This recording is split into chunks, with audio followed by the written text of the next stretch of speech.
के इस प्रोग्राम से जुड़ी हुई नज्म है। उस नज्म को आप नजीब की नज्म समझ सकते हैं, उस नज्म को आप जुनैद की नज्म समझ सकते हैं, और उस नज्म को आप मारे गए 58 साल के पहलू खान की 85 साल की दोनों आंखों की नाबीना मां की नज्म भी समझ सकते हैं। मैं नज्म सुनाता हूं आपकी अदालत में साहब।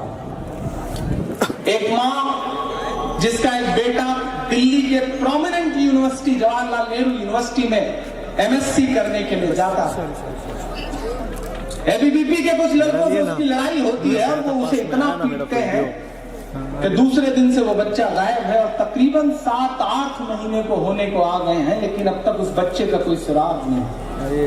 उसकी एक बूढ़ी माँ कभी जंतर मंतर पर, कभी राजपथ पर, कभी देश के होम मिनिस्टर की चौखट पर, तो कभी जेएनयू के ब्लॉक पर रो रो करके चीख करके प्रशासन से, हुकूमत से ये कह रही है कि मुझे मेरा बेटा वापस कर दो। मुझे भाई ये इमरान प्रतापगढ़ी जो अपना कलाम पढ़ रहे हैं, सुना रहे हैं आप लोगों को, तो ये जो कलाम है हाफिज सुबहान और मोहम्मद के इसी तरह के जो है ना कई कत्ल हुए हैं दिल्ली मुस्तफाबाद के अंदर, तो ये उन्हीं के बारे में है।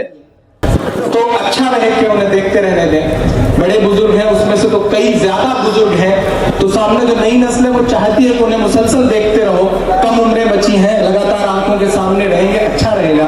तो आप लोग बीच में हायर मत हो। मैं नज़्म सुनाता हूँ साहब।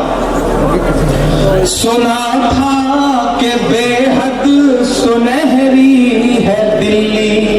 मेरी माएं बहनें भी सुन रही हैं इस प्रोग्राम को, उन तक भी पहुंचे मेरी ये नज़्म। सुना था कि बेहद सुनहरी है दिल्ली, समंदर सी खामोश गहरी है दिल्ली। सुना था कि बेहद सुनहरी है दिल्ली, समंदर सी खामोश गहरी है दिल्ली, मगर एक माँ की सदा सुन न पाए तो लगता है गूंगी है, बहरी है दिल्ली।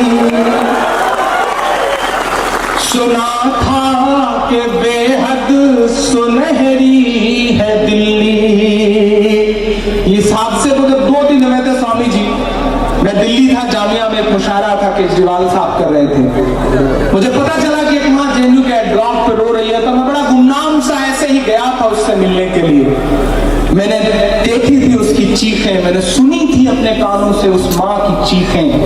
और उस माँ से जब मिला तो मुझे ऐसा लगा कि अगर नजीब की माँ की जगह अगर मेरी माँ होती, तो अगर नजीब की जगह इमरान होता, कोई अशोक होता, कोई राजेश होता, कोई सलमान होता, तो माँ के आंसुओं का तो कोई मजहब नहीं होता, माँ के आंसुओं की तो कोई जात नहीं होती, फिर हमारे हुक्मरानों को एक माँ की चीख क्यों नहीं सुनाई पड़ रही है। मैं पढ़ता हूँ नज़्म साहब, बहुत रोया हूँ मैं इस नज़्म को कहते हुए, और बारहा पढ़ते हुए भी रो देता हूँ। इस दुआ के साथ हर मुशायरे में इस नज़्म को पढ़ता हूँ कि क्या पता मैं ये नज़्म पढ़ूं, मेरी आंखों के सामने बैठे हुए लाखों लोग दुआ के लिए हाथ उठाएं, और अगली सुबह नजीब को उसकी माँ तक पहुंचा दिया जाए, और दोबारा कभी मुझे ये नज़्म ना पढ़नी पड़े। मैं इस दुआ के साथ वलियों की सरजमीन पर भी इस नज़्म को पढ़ रहा हूँ। मैं पढ़ता हूँ साहब। सुना था कि बेहद सुनहरी है दिल्ली, समंदर सी खामोश गहरी है दिल्ली, मगर एक माँ की सदा सुन न पाए तो लगता है गूंगी है, बहरी है दिल्ली। वो आंखों में अश्कों का दरिया समेटे, वो उम्मीद का एक नजरिया समेटे, वो आंखों में अश्कों का दरिया समेटे, वो उम्मीद का एक नजरिया समेटे। यहाँ कह रही है, वहाँ कह रही है, तड़प करके ये गुमा कह रही है कि नहीं पूछता है कोई हाल मेरा, कोई ला के दे दे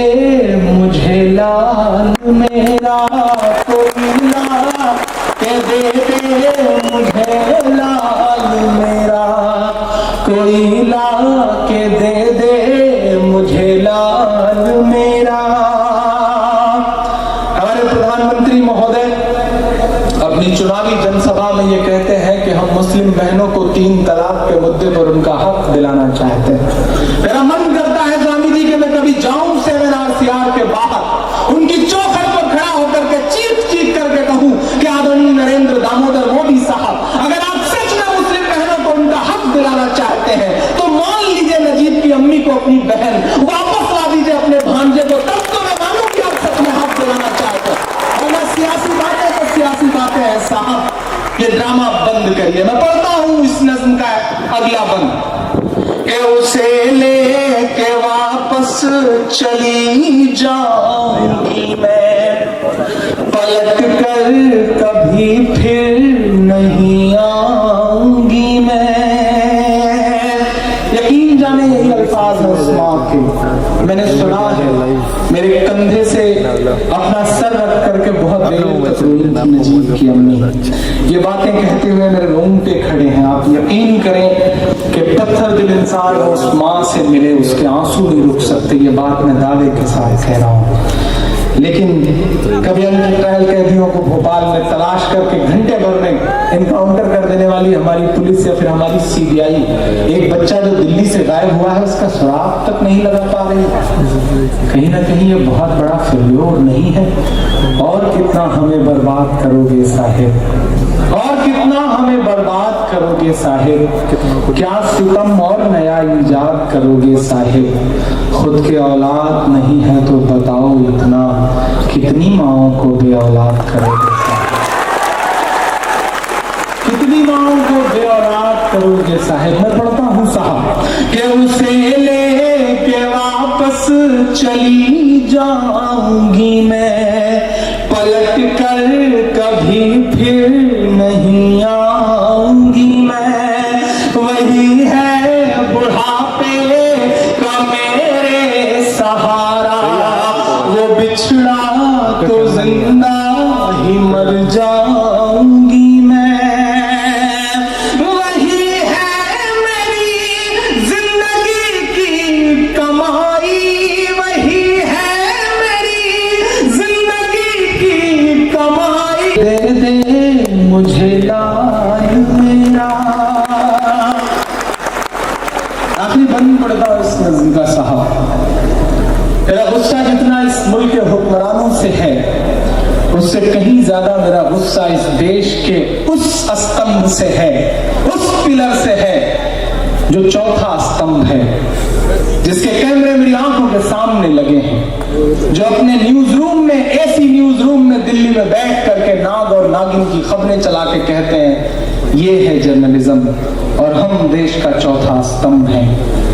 मैं सलाम करूंगा छोटे छोटे शहरों में रहने वाले उन पत्रकारों को जो अपनी मोटरसाइकिल पे, अपनी स्कूटर पे भाग करके, जुगाड़ लगा के खबरें तलाश करके दिल्ली भेजते हैं। तब एसी न्यूज रूम में बैठ के कॉलर टाइट करके, टाई लगा करके एंकर महोदय चीख करके तबसरा करते हैं भ्रष्टाचार पर, हालांकि खुद 100 करोड़ की संपत्तियों के मालिक हैं।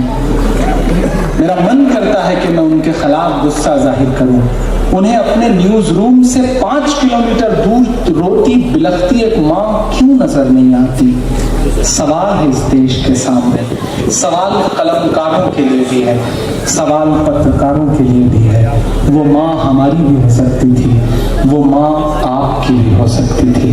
क्या पता नजीब बड़ा होकर के पत्रकार ही बनता, क्या पता नजीब बड़ा होकर के पुलिस ऑफिसर बनता, क्या पता नजीब बड़ा होकर के शायर बनता।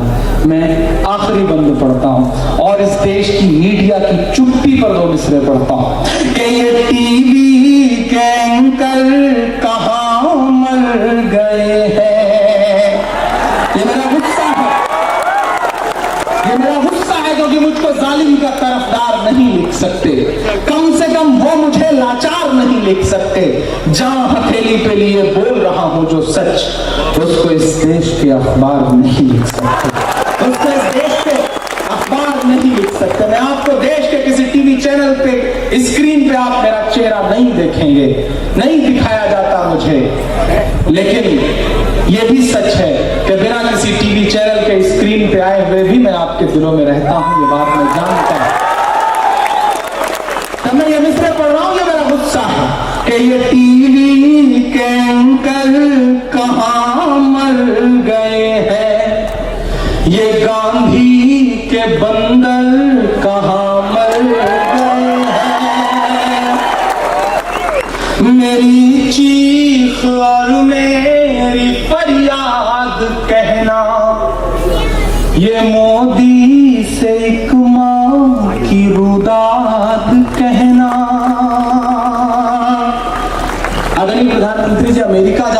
फेसबुक के ऑफिस में जा करके अपनी माँ को याद करके कैमरे के सामने रोते हैं, मुझे अच्छा लगता है कि वो माँ के लिए रो रहे हैं। सलाम है उन्हें इस बात के लिए। वो पाकिस्तान जाते हैं बिन बुलाए मेहमान की तरह, तो वहां जाकर के नवाज शरीफ साहब की माँ के पैर छूते हैं, शॉल देते हैं। मुझे अच्छा लगता है कि वो हिंदुस्तानी तहजीब दुनिया के सामने रख रहे हैं। लेकिन कभी कभी मुझे लगता है कि मैं उनसे पूछूं कि आदरणीय नरेंद्र दामोदर मोदी साहब, आपकी और नवाज शरीफ की माओं के अलावा भी इस मुल्क में माएं हैं, फजा में उड़ रहे जहरीले जुगनू क्यों नहीं देखते? उन्हें हर हादसे के सारे पहलू क्यों नहीं देखते? जो माँ को याद कर परदेश में आंसू बहाते हैं, उन्हें अखलाक की अम्मी के आंसू क्यों नहीं दिखते? उन्हें अखलाक की अम्मी के आंसू क्यों नहीं दिखते? मैं मिसरे पढ़ रहा हूं साहब। मेरी चीख और मेरी फरियाद कहना, ये साहिब से एक माँ की रुदाद कहना, कहीं झूठ की शख्सियत बह न जाए। समेटना अपनी तालियों को चौथे मिसरे के लिए। ये बहुत दर्द में डूब करके बड़ी हिम्मत के साथ कहे गए मिसरे हैं। आपकी तालियों का शोर पहुंचाना दिल्ली तक मेरे इन मिसरों के साथ। मैं पढ़ता हूं और बड़ी हिम्मत के साथ पढ़ता हूं कि कहीं झूठ की शख्सियत बह न जाए, ये नफरत की दीवार छत बह न जाए। है एक माँ के अश्कों का सैलाब साहिब, है एक माँ के अश्कों का सैलाब साहिब, कहीं आपकी सल्तनत बह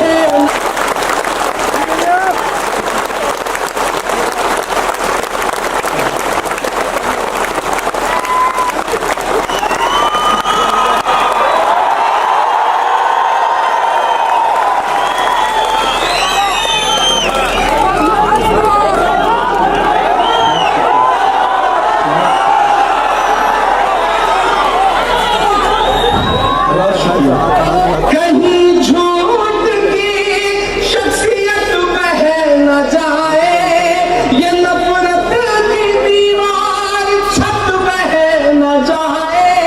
है एक माँ के अश्कों का सैलाब साहिब, कहीं आपकी सल्तनत बह न जाए।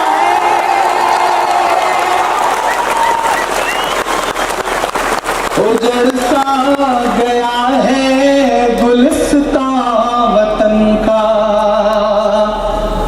मुझसे अक्सर तमाम हुकूमत के खिलाफ बोलते हो क्यों? एक खास पार्टी के खिलाफ बोलते हो ज्यादा क्यों?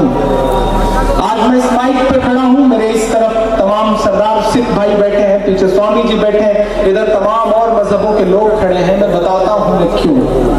मैंने कहा ना, मैं इलाहाबाद विश्वविद्यालय में हिंदी का विद्यार्थी रहा हूं। मैंने पढ़ा है मीरा, सूर, कबीर और तुलसी को, मेरे सिलेबस में थे वो।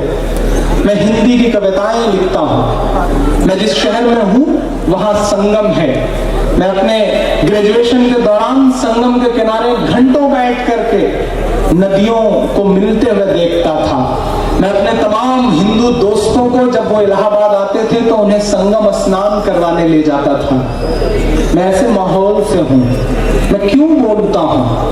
मुझे याद है कि जब मैं 7वीं में पढ़ता था तो मेरा एक दोस्त था और है श्रीकांत मिश्रा। सच्ची बात आपको बता रहा हूं, हम दोनों साथ 12 किलोमीटर स्कूल जाते थे साइकिल चला करके। 6 किलोमीटर उसका नंबर, 6 किलोमीटर मेरा नंबर। कभी कभी मेरे हिस्से की भी साइकिल वो चला दिया करता था। हम दोनों क्रिकेट खेलने के लिए स्कूल बंद कर देते थे। अब्बू को और उसके पिताजी को ना पता चले हम लोग क्रिकेट खेल रहे हैं, गिल्ली डंडा खेल रहे हैं। बिल्कुल आप जैसे थे हम भी। फिर तलाश शुरू होती थी, अब्बू मोटरसाइकिल लेकर के तलाशते थे तो पता चलता था किसी ग्राउंड में पकड़े गए हम और श्रीकांत। तो आप यकीन करें, जितने थप्पड़ मेरे अब्बू मुझे मारते थे उतने ही थप्पड़ श्रीकांत के हिस्से में भी आते थे। कभी उसके पिताजी तलाशते थे तो जितने थप्पड़ उसके हिस्से में आए उतने ही थप्पड़ उसके पिताजी मुझे भी मारते थे। लेकिन आज मैं क्यों बोलता हूं इस पार्टी के खिलाफ? क्योंकि आज मेरे अब्बू अगर श्रीकांत को एक थप्पड़ मार दें, या श्रीकांत के पिताजी इमरान को एक थप्पड़ मार दें तो कब वो थप्पड़ हिंदू मुसलमान के सांचे में ढल जाएगा कोई भरोसा नहीं। ये नुकसान किया है उस विचारधारा ने इस देश का। आज चाय की दुकानों पर चाय पीने के लिए हमें गैर मजहब के दोस्त नहीं मिलते हैं। पिछली ईद पर जो दोस्त हमसे दावतें मांगते थे कि आएंगे तो बकरीद पे जी भर के गोश्त खाएंगे, वो हमारी ईद पर इसलिए अब दावतें नहीं मांगते कि उन्हें लगता है कि दूरियां बहुत बढ़ गई हैं। ये नुकसान हुआ है इस समाज का, बचाइए इस समाज के नुकसान को। और मैं आखिरी मिसरे पढ़ते हुए बात कह रहा हूं कि उजड़ सा गया है गुलिस्तां वतन का। वकील रजा साहब जैसी बड़ी शख्सियत और स्वामी अभिनवेश जी, जुल्म इससे पहले भी था, ज्यादती इससे पहले की हुकूमतों में भी थी, लेकिन इमरान पूरी जिम्मेदारी से यह बात कहता है कि जो नंगई आज आपको सड़कों पर दिखाई पड़ रही है ये इससे पहले नहीं थी। इसके लिए पिछली हुकूमतों का शुक्रिया, और हम चाहते हैं कि वैसा हिंदुस्तान फिर से बने कि उजड़ सा गया है गुलिस्तां वतन का, नहीं तो ये भारत था खुशहाल में।